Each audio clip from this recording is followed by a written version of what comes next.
It's an enigma of a betting occasion in the NFL. For some reason, it is consistently, statistically, the chalkiest week of the NFL year.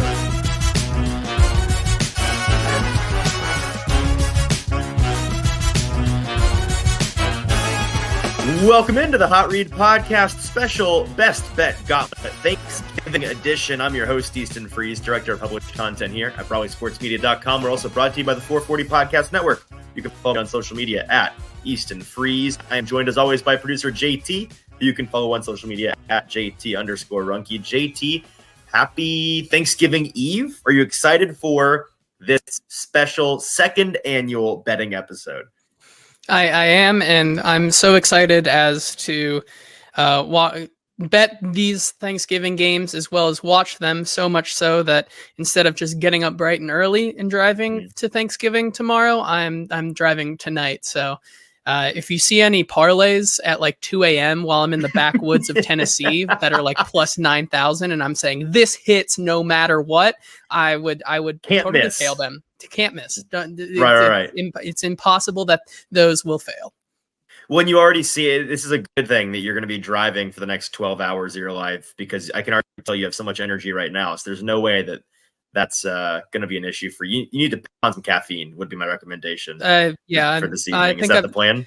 Yeah, I went to the gas station already because I just don't. It's such a crapshoot. I don't know what's going to be open tonight, so I stocked up. I got a little cooler of all my assorted energy drinks and coffee drinks of sorts. So I'm going to be wired. So we'll see how it goes. I love that. Well, so you're doing Thanksgiving tomorrow. You're going to South Carolina, right? University of. To hang out with your brother and your dad for a big Gamecocks game. Am I right? Yeah, we're going. So basically we're not doing Thanksgiving this year. We were just like, we're going to go to the Gamecocks Clemson game. And so that's what we're doing. It's on Saturday. Super excited for that. Excited to watch some good prospects, get my early scouting in, my only early scouting for the combine season. Sounds like it's going to be a real boy dinner Thanksgiving spread. Oh, it's going to be such a frat boy Thanksgiving. It's going to be great. I'm excited.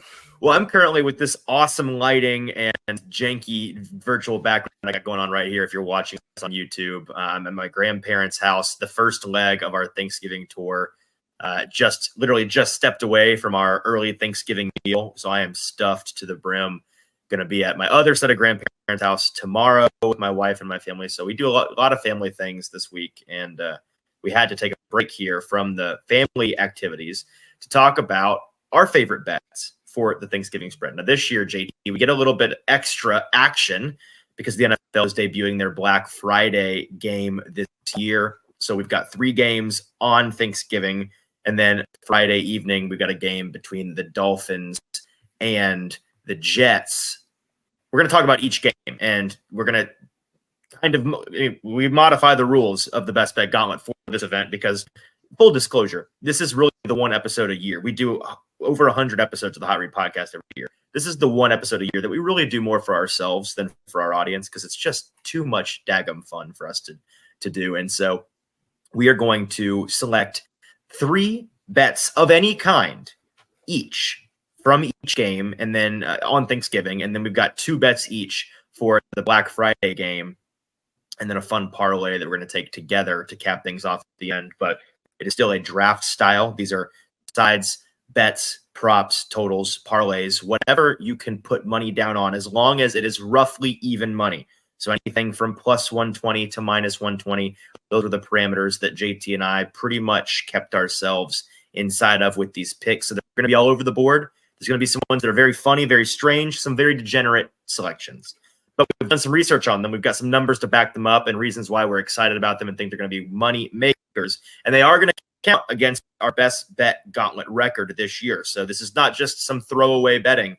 This is this has some real stakes to it, and you could really hurt or help yourself based on how Thanksgiving goes. Of course, as always, we recommend that you tail all of our picks here on the Best Bet Gauntlet as we continue to make you money over a season and a half sample size of 300 plus bets at this point. If you're watching or listening to the show. We appreciate you doing so. Make sure you go over to Broadway Sports Media's YouTube page and subscribe over there at Broadway Sports Media on YouTube. Subscribing there helps us out tremendously. It is free to you, and we are really trying to get that follower count up, that subscriber count up as much as possible. And of course, follow us on social media at Hot Read Pod on Twitter, TikTok, and Instagram. All right, JT. Let's dive into the games. How about? And with this first one, I believe it's at noon on Thursday. We've got Green Bay visiting Detroit. One of, I just realized this, all four of these games are divisional games. I'm not sure if that's by design or not, but the first of the four divisional games, Green Bay visiting Detroit.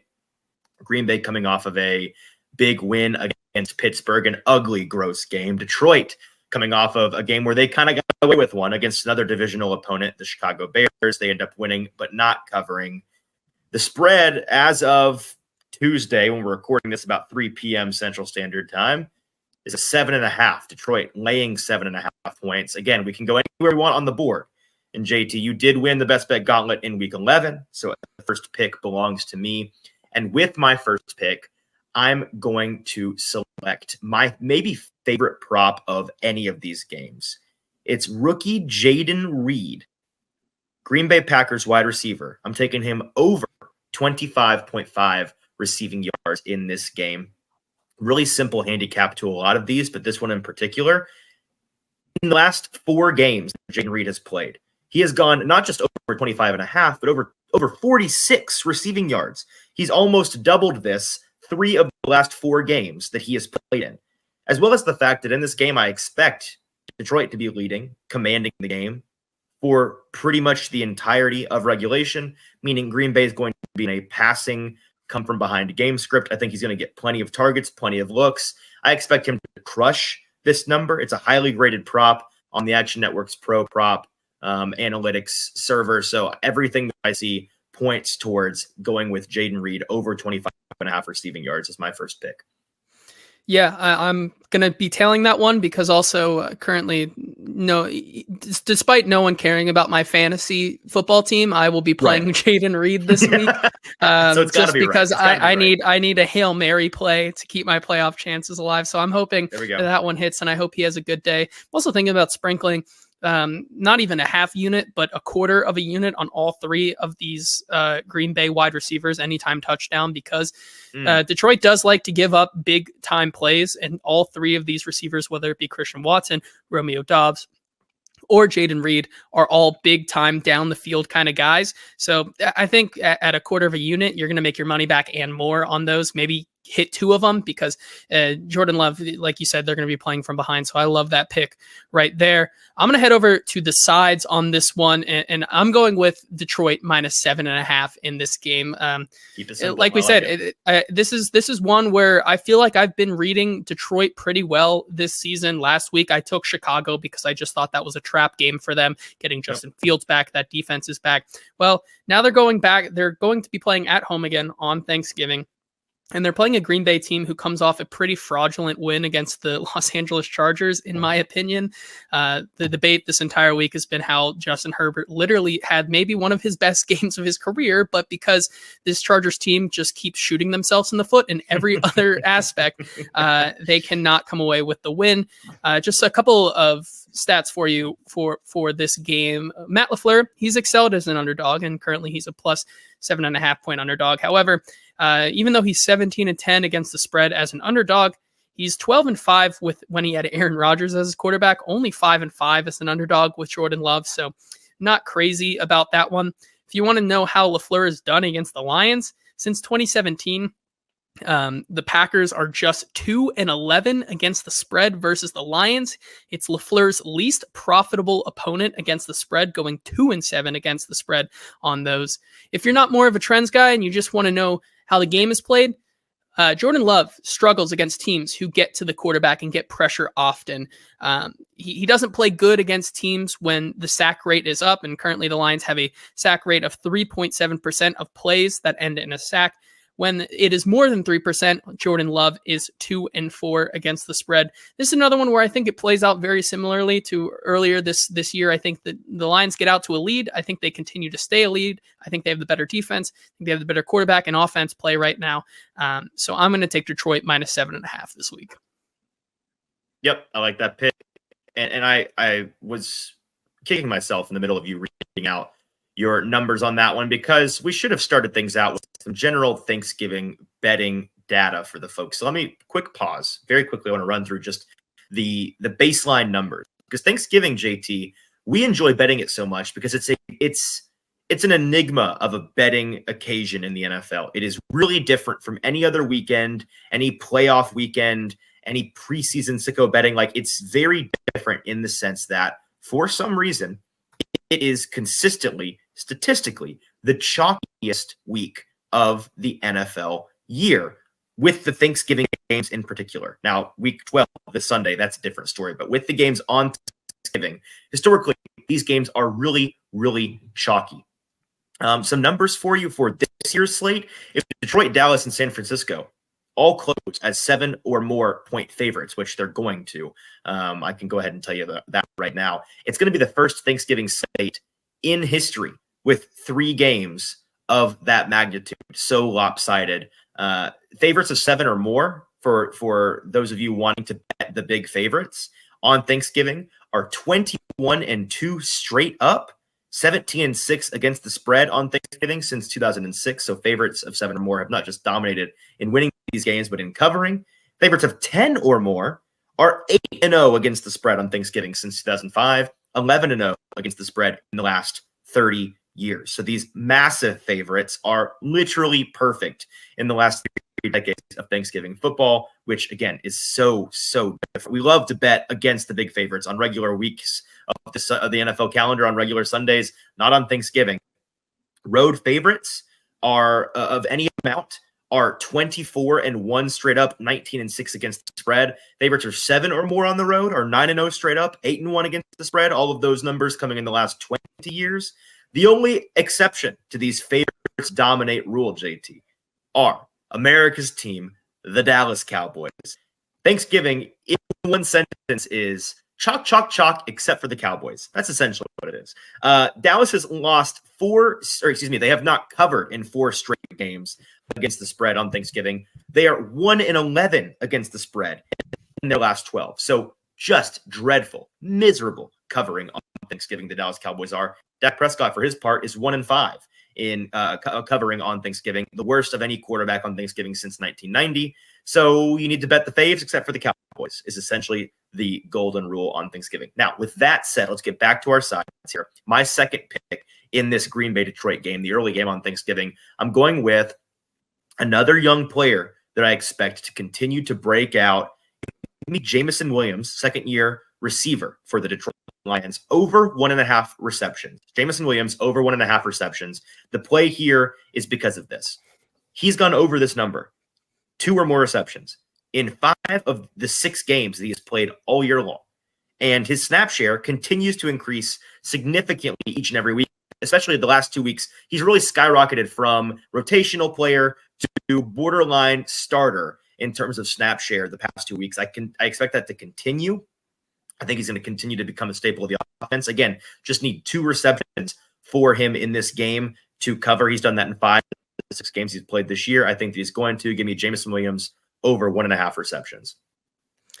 Yeah, I like that. And I think it's also important to say where we're getting these lines because obviously different books have different lines. I'm looking at one of my accounts, my FanDuel account, doesn't even allow you to bet on Jaden Reed because they're a bunch of little sissies. So it's important to remember. They're afraid of the action. They're afraid of the juice. They are afraid of the juice, especially with that one there. So yeah, I like that pick. And I think you got that one from DraftKings, who has a lot more player props. So if you're looking for the player props, definitely head over to there. My next one, I'm staying with a side, but in the same game, but going just splitting the game in half here. So I'm going with Detroit -4.5 first half spread. A couple books have it at 5.5. I still would feel pretty comfortable with that, especially with the value you're getting right now. I think you can get it at 5.5 on FanDuel plus even money, plus 100. Just a couple of stats on this one. Like I said, I expect this Detroit team to get out to an early lead. As we know, this Green Bay team struggles in the first half. It's hard for them to get anything going. As we've seen time and time again in the Steelers game, in the Chargers game, a low scoring totals from that team specifically. And I expect that to happen once again here. But this Lions team just gets up early and looks to stay up early. A couple stats here. Jared Goff, that is 19-7-1 against the first half spread over the past 2 seasons. It's the best mark of any quarterback in the NFL. He's also just the most profitable quarterback against the spread over the past 5 years. Which is a crazy number, but he really has. It's pretty crazy. But yeah, I'm looking for them. I'm looking for Jared Goff specifically to bounce back after his poor performance last week and lead the Lions out to a quick start. So yeah, if you can still get it at 4.5, that's what I have it at. Love it. But 5.5, I still feel pretty comfortable, especially at the even odds that it is right now. So yeah, I'm going to take them with the first half points. I like that pick, and I think folks that just see our graphic of the rundown of these picks on social media are going to be like, why'd they double dip on Detroit full game favorite and first half favorite? This is absolutely a spot where you should be doing that because of the fact that, like you said, Detroit has been getting out so quickly ahead of their opponents. With my third and final pick in the Green Bay Detroit game, I have got a very simple handicap here. Give me A.J. Dillon, running back for the Green Bay Packers, under 48.5 rushing yards. It's A.J. Dillon under 48.5 rushing yards. 2 reasons why I'm taking this one. First of all, you just look at his statistics so far this year. He has gone under this number in 2 of the last 3 games, 5 of the last 8 games that he has played. The other time, the previous time that they played this Detroit team this year, he had all of 11 yards rushing, so they shut him down in that one. I think they're going to do it again. I think a big part of the reason why he's going to have less than roughly 50 rushing yards in this one, even though I expect him to get a decent sample size of attempts, especially early in the game, is because, again, they're going to be in that trailing game script. I think they're going to be having to throw. They're going to have to be throwing the ball a good bit, especially in that second half. They won't get the ball to their backs very often. Fewer attempts, fewer yards. I like it for A.J. Dillon to go under 48.5 rushing yards. Yeah, with the final pick here in this first game, I'm going to keep it simple and go with a running back on the other side. I'm going to take David Montgomery's over rushing yards, 66.5 right now on a couple books. This one for me is pretty simple. Last time they played Green Bay, it was clear that once they got up early, they wanted to control the clock as much as they could. And even with the uptick in Jahmyr Gibbs usage, I expect them to run with David Montgomery just as they did last time. This Green Bay front is not very good against the run. They're the 5th worst in the league against the run, and I expect that to continue in this game. Last time David Montgomery played him, he had 32 carries for 121 yards. That's only 3.8 yards per carry. Since then, he's only gotten better with his efficiency. Last 2 games, 9.7 yards per carry, 6.3 yards per carry. I think if he gets his 10 or to 12 carries this game against this run defense, I expect him to get that and more, especially with how much they're going to want to control the clock. So I'm going to take David Montgomery's yards over. I like it. All right, so those are our picks. Those are our 6 picks in the Green Bay Detroit game. Instead of recapping all of our picks at the end of the episode and reading out 23 picks to you in a word salad that your brain can't comprehend, I know that's a lot. I'll go game by game. So let's review this game's picks. I am taking A.J. Dillon under 48.5 rushing yards, Jaden Reed over 25.5 receiving yards, and Jameson Williams over 1.5 receptions. For JT's part, he's got the double dip on Detroit sides. Detroit full game -7.5, Detroit first half -4.5, and David Montgomery over 66.5 rushing yards. All right, our next game on the Thanksgiving slate, the midday game. It's Washington at Dallas, a Thanksgiving staple. The game that this is really, I know Detroit is like the team everybody thinks about when they think about Thanksgiving. For me, from my childhood, JT, I always go back to my first memory is watching the old Redskins teams playing these Dallas Cowboys. I've seen it a bunch in my lifetime. It's produced a number of very strange football games. So proceed with caution in this one. It's another instance of Dallas being very heavily favored over a team that they the market, the books consider to be far inferior to Dallas, but it is a division game.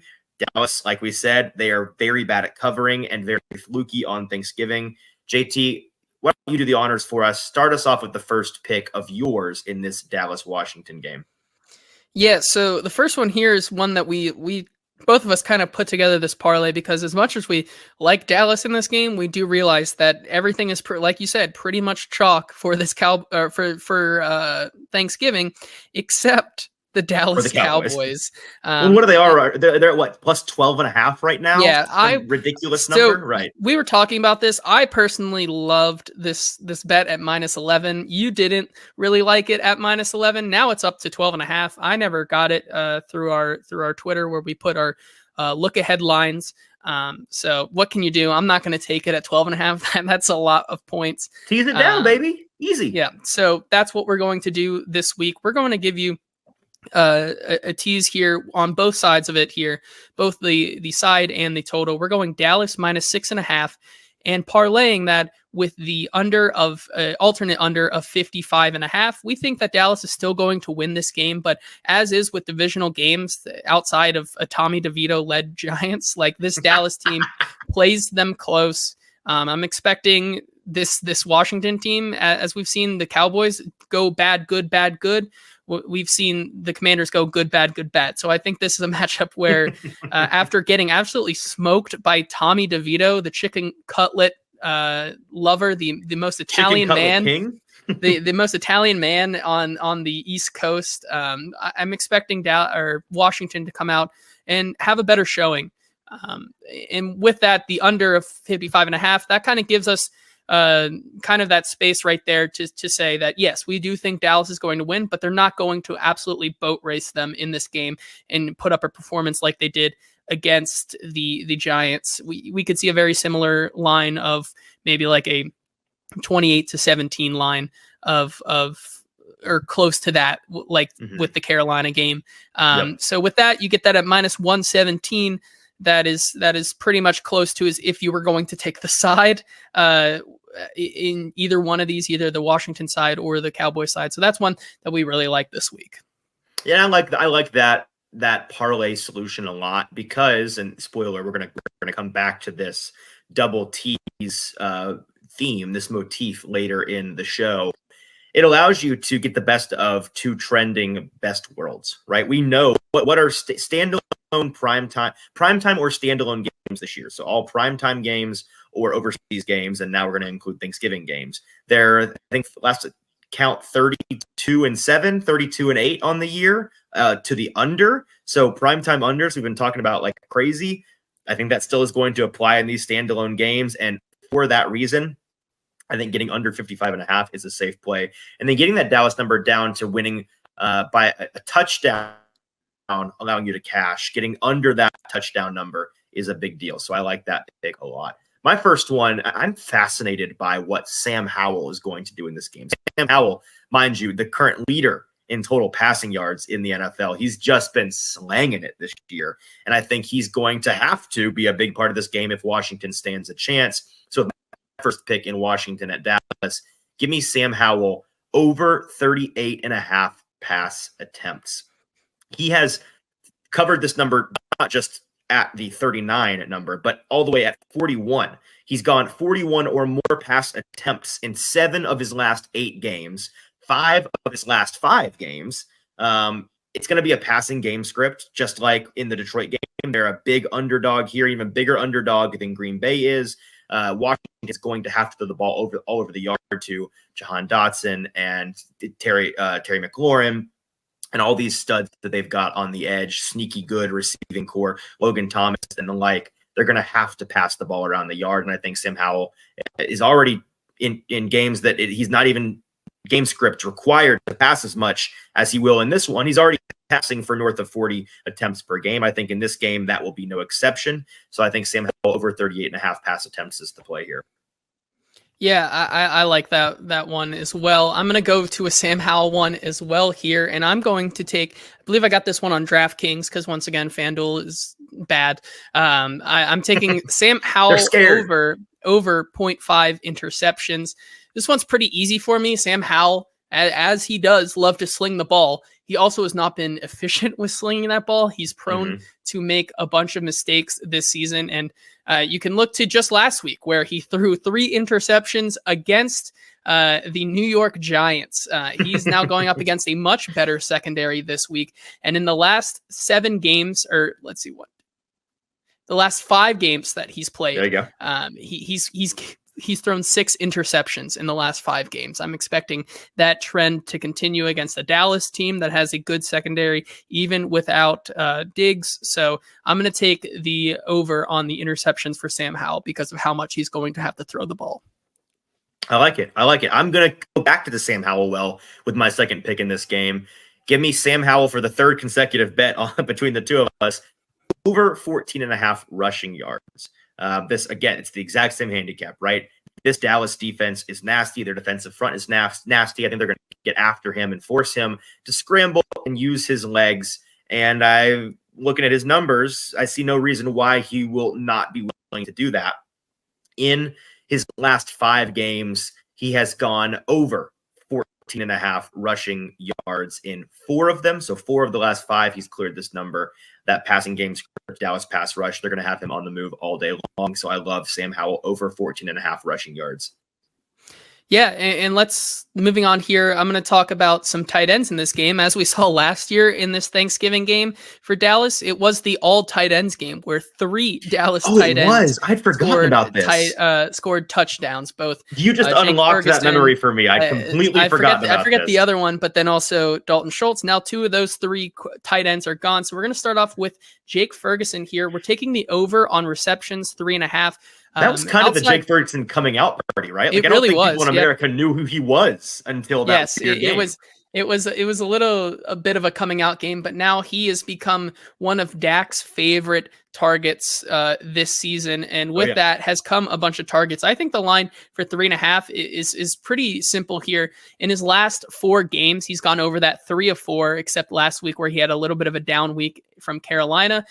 He's averaging 4 or more targets in his last 4 games as well. Pretty simple. If they're going to move the ball, they're going to want to look towards Jake Ferguson this week. So I'm going to take his over and then parlay that with the tight end on the other team, Logan Thomas. I'm taking game for JT. Yes, I like it. I'm taking the under on Logan Thomas's receptions, 4.5. A couple models that I've seen just don't like it in this game, especially going up against a tough defense in Dallas. They have some pretty good linebackers who love in safety play that have been able to take away the tight end position so far this season. And although they love to try to target Logan Thomas, I think 4.5 is just a little too steep for me. I could see him getting 4, but I don't see him getting 5 in this one. So I'm going to take Logan Thomas with under 4.5 receptions. I like it. With my last pick, our last pick in the Washington-Dallas game, finally getting away from Sam Howell. 2 of my 3 are Sam Howell. There's too much Sam Howell exposure. I need to go elsewhere. So let me flip to their team here and take Mr. finally got into the end zone himself, Tony Pollard, under 15.5 rushing attempts in this game. If you look at his past 7 games, in which a number of them, the Cowboys were blowing out their opponent, right? Some Giants games in there, the Carolina game last week.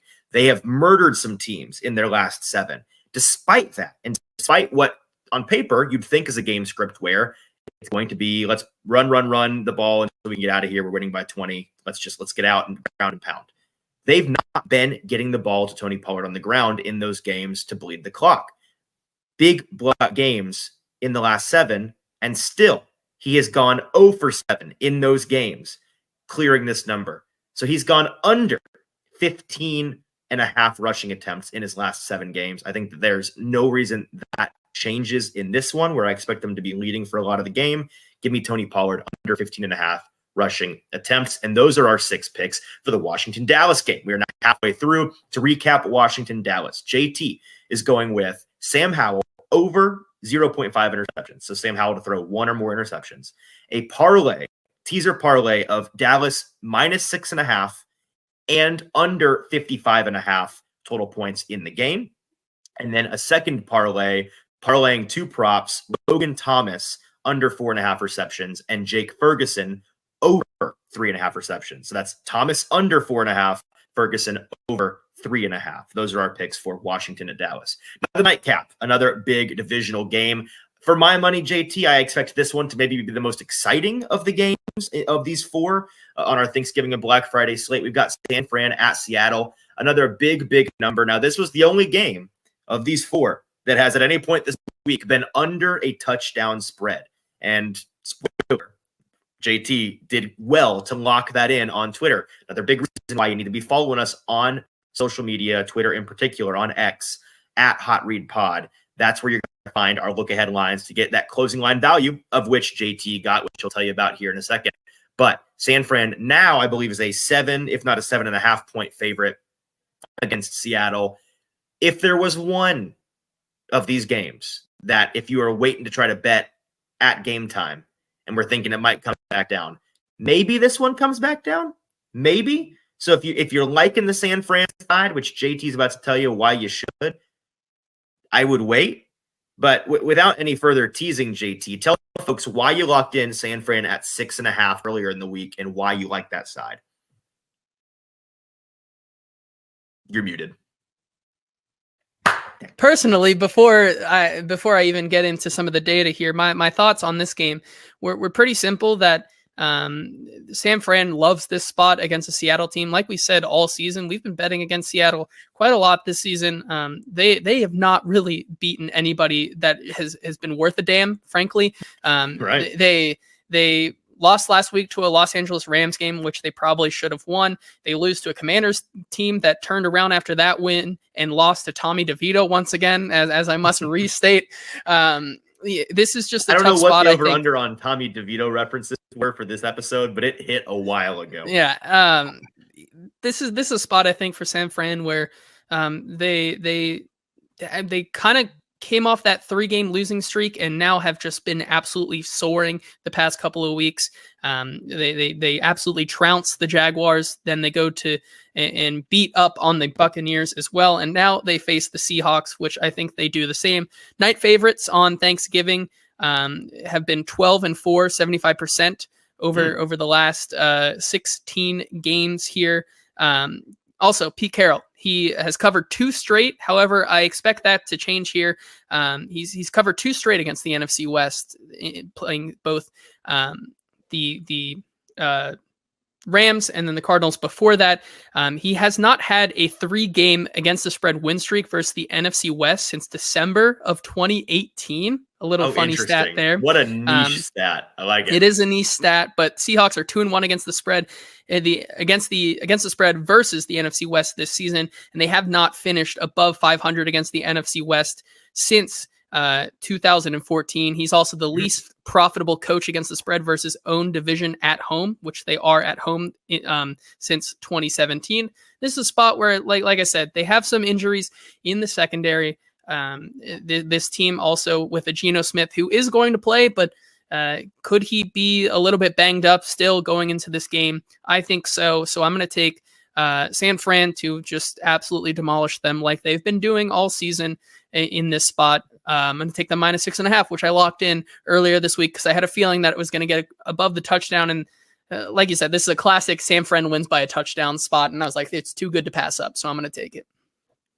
I agree. I like that pick a lot. I'm going to do something similar, showing my respect for and expectations, frankly, for San Francisco in this one. I'm going to go back to the well, JT, on our teaser parlays. So let me take, with my first pick in the San Fran-Seattle game, San Francisco -2.5. So teasing them down under that field goal. San Fran -2.5 plus over 38.5 points. Now, I actually waffled on this one, JT. Earlier in our prep, I was talking about doing what you did and taking an elevated under, right? Bumping that number up and taking the under. But as I've looked into this, looked at some of the picks that are already out there from some of my favorite pros, we do a lot of tailing, and I get a lot of my thoughts and information from them because they are full-blown, full-time professionals in the betting space and make a lot of money. So I'd be a fool not to listen to them. They're big on this over. It's strange because this is the primetime game of this weekend, or of this week. It is the game that fits that trend this year of what I'm definitely making it up, but it's in this neighborhood of 31-9, 31-8, whatever, 30 to a single digit record of primetime unders currently exists this season. So you'd think it'd be a heavy underplay. But the pros know. I couldn't tell you why, but they know this game is likely to go over. And for that reason, I'm going to do a depressed over. So give me San Fran -2.5 plus over 38.5. I know pros are taking just the straight over at, I think right now it's 44. And if you look at what these two teams did when they saw each other previously this season, that total was in the 60s. So not shocking, I guess, that pros are liking these two to be pretty score happy. For that reason, I think San Fran wins by a field goal, and this game gets into the 40s for a total. Give me San Fran -2.5 plus parlayed with the over of 38.5. Yeah, I like it. And now we're going to go to another prop for me. I'm going to go with a San Francisco wide receiver, but probably not one that you were even had on your radar here. I'm going with Juwan Jennings with his over in yards in this game. The past couple of games for him have been pretty lackluster. He only was targeted one time last week. Only was targeted 2 times the week before against Jacksonville, but against these teams that have better secondaries, like with Cleveland and with Minnesota and a couple of these other ones as well, he's had some good production. 2 for 26 on 4 targets, and then against Minnesota, 5 for 54 against with 9 targets. And even though Deebo Samuel's back, I'm expecting him to at least, yeah, he had 9 targets in that game with Deebo Samuel gone, but Deebo Samuel's back, but I still expect him to at least get a couple of targets in this game against a secondary that is going to be on Brandon Ayuk and Deebo Samuel constantly in this game with so many mouths to defend in this game. I think Juwan Jennings finds a little soft spot for him, and I think Kyle Shanahan knows that. His over under currently on receptions is 13.5 receiving yards. So that's pretty much for a Juwan Jennings reception. That's pretty much, if he gets one, he's going to get over it. So I like this pick this week. I'm putting half a unit on this one this week. So that's one of my favorites. I like it. I like it a lot. My next pick, my second pick in the San Fran Seattle game, I'm going Zach Charbonnet over 52.5 rush yards. This is maybe the selection that JT and I debated most heavily. He's not fond on this one, which I understand his reasoning, but I am still, despite listening to and contemplating his concerns, I am still heavily invested in this pick, and let me explain why. Charbonnet has not been the feature back this year. This week, he is set to do that as the only healthy back on this Seattle roster, and for that reason, I think that he's going to see the volume. Now, the concerns from JT, which are valid, where there's a big difference between a change of pace back and a feature back. And when a change of pace back is put into that feature role, thrust into that position, sometimes that efficiency, that production takes a significant hit. They're just not built for that kind of workload, that kind of spotlight. I'm not sure that's the case with Charbonnet. Now, maybe it's the case if we find out that Charbonnet really only works because of what Ken Walker has been able to do between the tackles and pounding on defenses. But I think Charbonnet is going to be up to the challenge. If you look at him in his past 4 games, he has had 44 or more rushing yards in 3 of those 4, which is not clearing the number, by the way, of 52.5. It's close, but not clearing it. But the important bit here of this statistic is that in those games where he's averaging 44 or more rushing yards, he's averaging just 8.6 carries in those 3 games. Last week, when Ken Walker went down mid-game and you saw Charbonnet step into that feature back role, he finished the game with 15 carries. I expect that to probably be his floor in this game. I think he'll get 15, 16, 17 carries. I think he will eclipse that 52.5 rushing yard number because he is really their only healthy back, and the Seattle offense only works if they can have some kind of production on the ground. For that reason, give me Zach Charbonnet over 52.5 rushing yards. Yeah, I'm with you with your reasoning there. It's just for me, yeah, like we debated, it's pretty tough for me because of just how his yards per carry have been. It's been a little. They've been inflated for sure. It's been inflated for sure, but I think against the San Francisco team only averaging 4, that's one that I see a reasoning for it for sure. With my last pick here for the San Francisco-Seattle game, taking Brock Purdy's rushing over of 9.5 yards.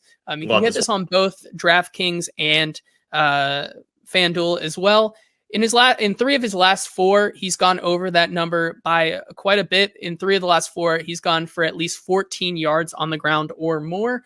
And against the Seattle team that has a pretty aggressive young front 7 there, I'm expecting them to get past the line of scrimmage a couple of times, make Brock Purdy move up in the pocket, and if he can get 3 or 4 runs, I think he's going to find some space out there and be able to get this number.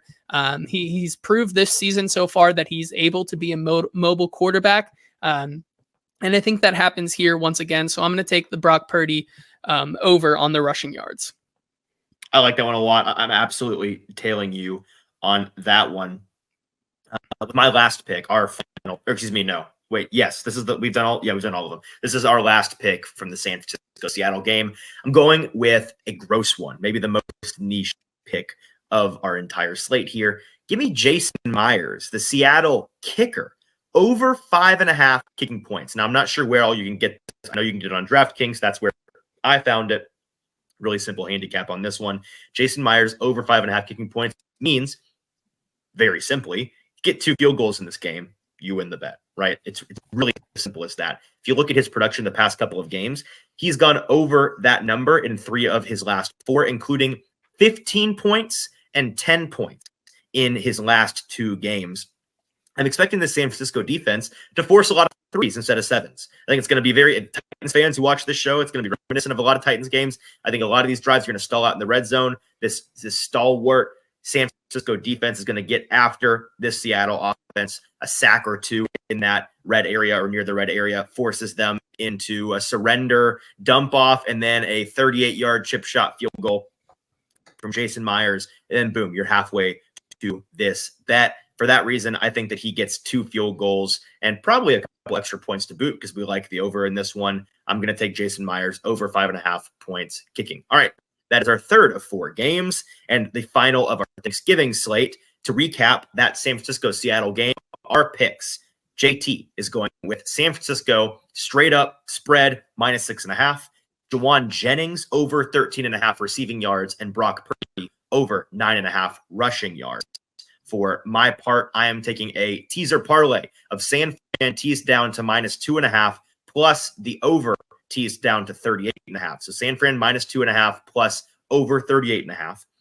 Jason Myers over 5.5 kicking points and Zach Charbonnet over 52.5 rushing yards. And that leaves us just one more game on the slate. JT, it's Miami at the New York Jets for a little Black Friday action. This is an Amazon Prime exclusive, right? This is a Prime game, I think. So on Amazon Prime, we've got Miami at the Jets. We sat and we looked and we toiled and we researched, and we're not about forcing bets just for the sake of bets on this show, JT. We do a lot of betting. So some folks might mistake us for folks that just throw out bets. But if we were just throwing bets at the wall, we would not have the winning record long-term that we have. So we put a lot of thought into these. And for that reason, we decided we really only like 4 bets from this Miami at the Jets game. I said, I like 2 of these. And you said, I like 2 of these. And we said, all right, fine. We'll just make it 4. Continuity. You know me, I'm a big OCD guy. I give you a hard time all the time in post-production with my OCD habits. But I'm willing on this one to not force the bets and just pick 2 sides each. And then we're going to cap off today's show with a little Thanksgiving group parlay. Let me start us off here, JT. And I'm going to take the straight spread. Give me Miami at the New York Jets, Miami -10. I think that they win this game by more than 10 or more points. And there's certainly some push potential here. And if you want to wait to see if some sharp money brings this number down to 9.5 for a split second before the game on Friday, I absolutely recommend doing that. So just maybe wait. But at 10, I still like it as long as it's under that 10.5 number and you're not having to give the hook. I think that Miami wins this game significantly. I think that there's not a lot of points to be scored, but I still don't see that this Tim Boyle-led offense for the Jets. It's Tim Boyle, right? Isn't that who it is? Yes. Yeah, Tim. Okay, so just making sure. See, it's so insignificant. I think Tim Boyle is not going to be able to put up many points on this Miami team, and Miami's offense, as good as the Jets defense is going to get theirs in any game, and this is no exception. We said at the beginning of the show, near the beginning of the show, JT, just how successful these massive favorites that aren't named the Dallas Cowboys are. Let me just reiterate that for this handicap. Faves of 10 or more, which this Miami team is, They are 8-0 against the spread on Thanksgiving since 2005 and 11-0 against the spread in the last 30 years. That is as simple as it gets. That's all I need to take Miami minus 10. Yeah, I like that one here. And with my next pick, I'm going with the under, which is set currently at 41. It's a little gross, I admit here. Totally. But yeah, but I love it. But for me personally, I think this game is clearly just a get in, get out. We're playing on a weird day of the week, the first time ever. Really, let's just do our business and get out of here for Mike McDaniel's team, which has played down to competition constantly in the past 3 or 4 weeks. The under in their games also, if you're still riding high on that absolute mauling of the Broncos when they put up 70 points, if you're still saying that this is such a prolific offense, the under in the last 4 of their games has hit 3 times out of those 4. They're going up against a Jets team with Tim Boyle, who literally, I don't know how much of an upgrade it is over Zach Wilson. Like Tim Boyle has thrown more interceptions than he has touchdown passes in his career. I expect him not to be able to move the ball whatsoever this week. And so no. At least on the Jets side, this could honestly be a Cowboys situation where we're just hoping that the Dolphins do not score more than 41 points this week, because I don't foresee the Jets being able to do anything on offense. So I'm going to take the under here of 41. Well, did you even I was looking at this to see if I wanted to tail you on this one. Did you even see that the Jets in their last 5 haven't had a 40-point game period? They've gone under 40 in their last 5, which is ridiculousness. Well, the second, I mean, it's fair. The secondary is really good. They led by Sauce Gardner, like they're going to be able to shut down Miami a little bit. But yeah, I mean, you need, in order to go over, you kind of need both sides to score points. And I just don't think that's going to happen. No, I completely agree. With my second and final pick in the Jets-Dolphins game. And not to put words in your mouth, JT, one more thought on that. That is absolutely a bet that I would pocket right now. Write that down. Put it on your desk. If you're tailing with us at home, don't bet it yet. These are the kinds of games. It's a standalone game on Friday. Everybody's going to be like hungover from their food coma the day before, eating Thanksgiving leftovers, feeling good because of how chalky Thanksgiving games are for square bettors. They're going to be probably rich in their FanDuel and DraftKings accounts and wanting to double down, make some more money on the Black Friday game. I think this number, this over-under, could get pushed up and up and up. We're taking the under. It's already gross. Wait to see if it gets a little bit less gross before game time. With my second and final pick, I am taking a prop. Give me Breece Hall. Under 13.5 rush attempts. Simple handicap here. He's gone under 13.5 rushing attempts in 4 of the last 5. It's going to be a trailing game script against a very good, very potent Dolphins offense. I see no reason why the Jets will try to ground and pound. They just changed quarterbacks to a guy who I'm assuming they're going to want to throw at least as much as they allowed Zach Wilson, which was barely, maybe even more, just slightly, than they were allowing Zach Wilson to throw, which will mean less and less downs to hand the ball off. For that reason, I think taking Breece Hall under 13.5 rush attempts is the play in this one. JT, what's your last pick in our final game? Yeah, my last pick here, I'm going with Raheem Mostert under 2.5 receptions. And I know what you might be thinking, 2.5 receptions. Raheem Mostert has got that easy. Well, right. Raheem Mostert has not had more than 2 receptions since week 6. He actually only has 2 receptions total in the last 4 games that he's played, even without Devon Achane. I know they lose Salvin Ahmed this week, but they also have Jeff Wilson Jr. On this team as well, who will fill in that role. And especially if Achane plays this week, I expect him to get any of the receiving work. Raheem Mostert is really used in the passing game as a red zone threat. He's someone that when they get down there in the red zone, that's where they start to use him. However, we've seen them kind of go away from that ever since the beginning of the season. So for me, really, I like Raheem Mostert's under in this game for 2.5. He also, his yards is 13.5. I would possibly look to do that one as well when he has caught more than if he's caught 2. He's gone for 17 and 13 in his last 2 games where he has 2 or more receptions. So both of those are good, but I'm going just with the under here, 2.5.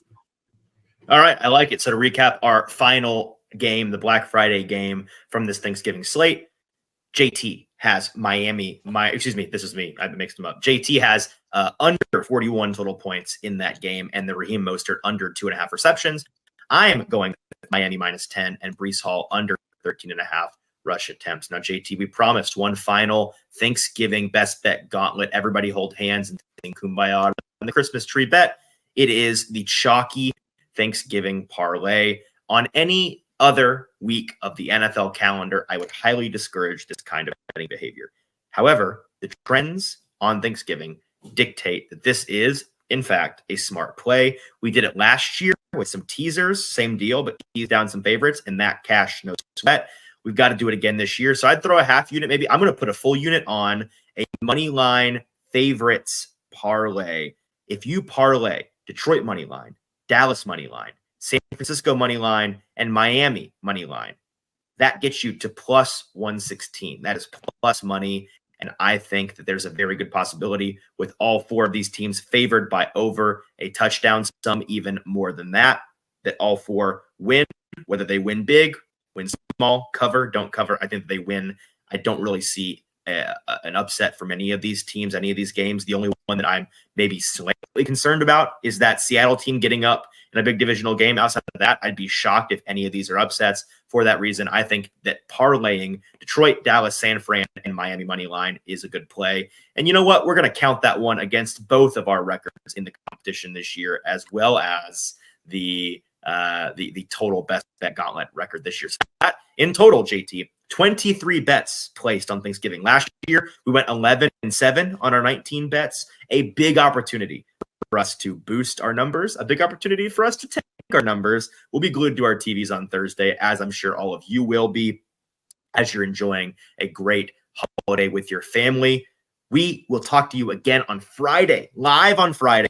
This is the first time we've not gone live in a long time, JT. So the folks probably caught off guard by this one. It's debuting live, but we did record it earlier. We'll be live in the flesh, answering your questions, thoughts, comments, queries in the comment section on Friday, talking Titans, Panthers, a get-right game for the Titans, maybe a tank bowl for both teams, maybe. We'll see. We'll talk all about that, have plenty of thoughts on that later in the week. So enjoy your Thanksgiving, enjoy your families, enjoy the football. Until Friday, for producer JT, I'm your host, Easton Freeze. Let's make some money this week. We'll talk to you on Friday.